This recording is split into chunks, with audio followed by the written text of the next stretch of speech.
નમસ્કાર વિદ્યાર્થી મિત્રો, હું છું આર્યન પટેલ અને તમે જોઈ રહ્યા છો ક્લેવર એકેડેમી યુટ્યુબ ચેનલ. તો આજના વિડીયોની અંદર આજે આપણે જોઈ રહ્યા છીએ ધોરણ 9 વિષય ગણિત અને એની બ્લુ પ્રિન્ટ જોવાના છીએ.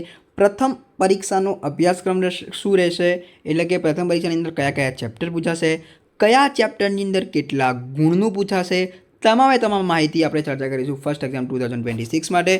તો ચલો વિદ્યાર્થી મિત્રો, તમારો ટાઈમ વેસ્ટ ન કરતા વિડીયોની શરૂઆત કરીએ.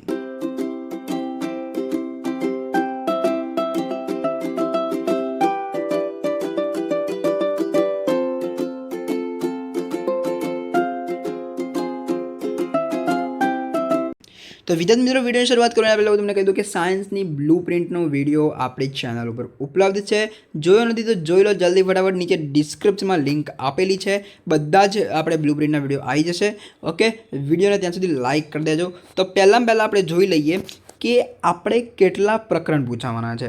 તો ચેપ્ટર નંબર 1 સંખ્યા પદ્ધતિ, ચેપ્ટર નંબર 2 બહુપદી, ચેપ્ટર નંબર 3 યામ ભૂમિતિ, ચેપ્ટર નંબર 4 દ્વિચલ સુરેખ સમીકરણ, ચેપ્ટર નંબર 5 યુક્લિડની ભૂમિતિનો પરિચય અને ચેપ્ટર નંબર 6 રેખાઓ અને ખૂણાઓ. આ 6 ચેપ્ટર તમારા પ્રથમ પરીક્ષાની અંદર પૂછાવાના છે. બરાબર. હવે સંખ્યા પદ્ધતિ છે 10 માર્ક્સનું રહેશે, બહુપદી 12 માર્ક્સનું રહેશે, યામ ભૂમિતિ 5 માર્ક્સનું, દ્વિચલ સુરેખ સમીકરણ 7 માર્ક્સનું, યુક્લિડની ભૂમિતિનો પરિચય 4 માર્ક્સનું, રેખાઓ અને ખૂણાઓ 12 માર્ક્સનું રહેશે. એટલે વિદ્યાર્થી મિત્રો, અહીંયા આ તમારું બહુપદી અને રેખાઓ અને ખૂણાઓ મોસ્ટ આઈએમપી ચેપ્ટર બની શકે છે.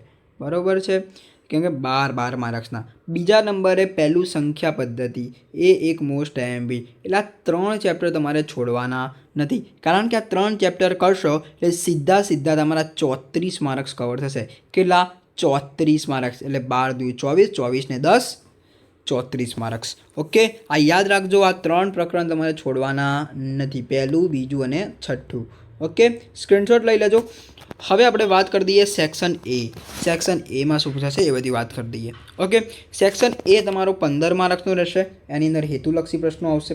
કેવા પ્રકારના આવશે? તો MCQ આવી શકે છે, ખાલી જગ્યા આવી શકે છે, ખરા ખોટા આવી શકે છે. દેખો, બહુ વિકલ્પવાળા પ્રશ્નો, એટલે કે વિકલ્પો આવશે તમને 1 થી 4. બરાબર. પછી બીજું આવશે તમને ખાલી જગ્યા જેવું, અને ખાલી જગ્યાની સાથે વિકલ્પો આપેલા હશે. બરાબર. એટલે એની અંદર આપ્યો હશે પ્રશ્ન ક્રમાંક 5 થી 8. બરાબર. પછી એટલે ખાલી જગ્યા સમજી લો. પછી ખરા ખોટા 9 થી 11.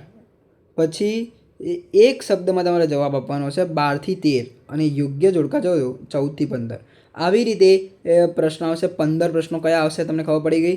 1 થી 4 વિકલ્પ આવશે, 5 થી 8 ખાલી જગ્યા આવશે, એમાં ઓપ્શન આપેલા હશે, 9 થી 11 ખરા ખોટા આવશે, 12 થી 13 એક શબ્દમાં જવાબ આપો, અને 14-15 જોડકા આવશે.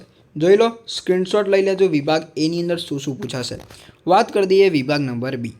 વિભાગ નંબર બી જે છે, ટોટલ તમને અહીંયા પૂછાશે 9 પ્રશ્નો પૂછાશે. એમાંથી 6 પ્રશ્નો લખવાના રહેશે, એટલે કે 6 દાખલા. બરાબર, 6 દાખલા ગણવાના રહેશે. એક દાખલો તમારો 2 માર્ક્સનો રહેશે.